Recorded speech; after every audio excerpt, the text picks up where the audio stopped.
ചുറ്റിലും ക്യാമറകൾ നിരീക്ഷിക്കുന്ന ഒരു കാലത്താണ് നമ്മൾ ഇന്ന് ജീവിക്കുന്നത്. തന്നെക്കുറിച്ചുള്ള വിവരം എപ്പോൾ ആരോട് എത്രത്തോളം പങ്കുവെക്കണം എന്ന് തീരുമാനിക്കാനുള്ള അവകാശം എങ്ങനെ സംരക്ഷിക്കണം? റോഡിലൂടെ ഒരാൾ നടക്കുമ്പോൾ ആരെങ്കിലും കണ്ടാൽ അത് സ്വകാര്യത ലംഘനമല്ല, പക്ഷേ അയാളെ പിന്തുടർന്ന് കണ്ടാൽ അത് വകുപ്പ് മാറും. സ്വകാര്യതയിലെ നിയമപരിരക്ഷ എത്രത്തോളം ഉണ്ടെന്ന് കോഡ് പരിശോധിക്കുന്നു.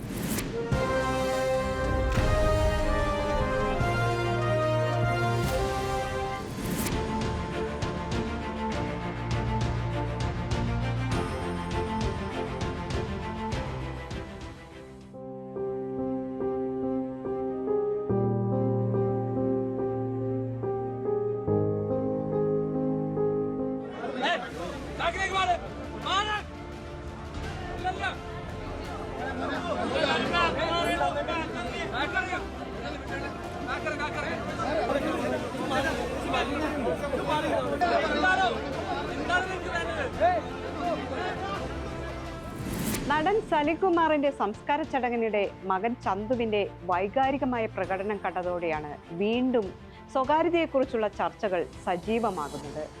പപ്പരസി എന്ന പ്രയോഗവും ഇതോടൊപ്പം കൂടുതൽ ചർച്ചയിലേക്ക് വരുന്നുണ്ട്. 1960 പുറത്തിറങ്ങിയ ഫെഡറിക്കോ ഫെല്ലിനിയുടെ വിഖ്യാത ചിത്രത്തിലെ കഥാപാത്രത്തിന്റെ പേരായ പപ്പരാസോയിൽ നിന്നാണ് പപ്പരസി ഉണ്ടായത്. സെലിബ്രിറ്റികളുടെ പിന്നാലെ അവരുടെ സ്വകാര്യത തേടിപ്പോകുന്ന ക്യാമറ കണ്ണുകളെ പിന്നീട് പപ്പരാസി എന്ന് വിളിച്ചു. ഇപ്പോഴത് യാതൊരു നിയന്ത്രണവുമില്ലാതെ എപ്പോഴും എവിടെയും കറങ്ങിത്തിരിയുന്നു. പപ്പരസി ലോ എന്നൊരു നിയമം തന്നെ വേണമെന്ന രീതിയിലെത്തി കാര്യങ്ങൾ. പൊതു ഇടങ്ങളിൽ ഫോട്ടോ എടുക്കുന്നതിന് നിയമപരമായി ഒരു വിലക്കുമില്ല, പക്ഷേ അത് ആ വ്യക്തി എതിർത്താൽ അത് കുറ്റമാകും. എന്നാൽ സ്വകാര്യത എങ്ങനെ നിലവിലെ നിയമം കൊണ്ട് സംരക്ഷിക്കപ്പെടും എന്ന് ആശങ്കയുണ്ട് ഇപ്പോൾ. കാലോചിതവും ശക്തവുമായ നിയമത്തിന്റെ അഭാവമാണ് ഇത്തരം പ്രശ്നങ്ങൾക്ക് കാരണമെന്നതിൽ യാതൊരു സംശയവുമില്ല. കേരള പോലീസ് ആക്ടിന്റെ 119B എന്ന ലളിതമായ ഒരു വകുപ്പ് ഒഴിച്ചാൽ, അതായത് സ്ത്രീകളുടെ ഫോട്ടോ വീഡിയോ പബ്ലിക് പ്ലേസുകളിൽ വിത്തൗട്ട് ദെയർ കൺസെന്റ് ചിത്രീകരിക്കുന്നത് കുറ്റകരമാണ്.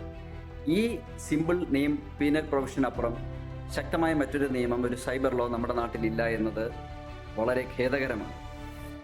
ഇന്ത്യൻ സാഹചര്യങ്ങളിലെ പ്രൈവസിയെക്കുറിച്ചുള്ള കാഴ്ചപ്പാട് തന്നെ പലപ്പോഴും വിചിത്രമായി തോന്നിയേക്കാം.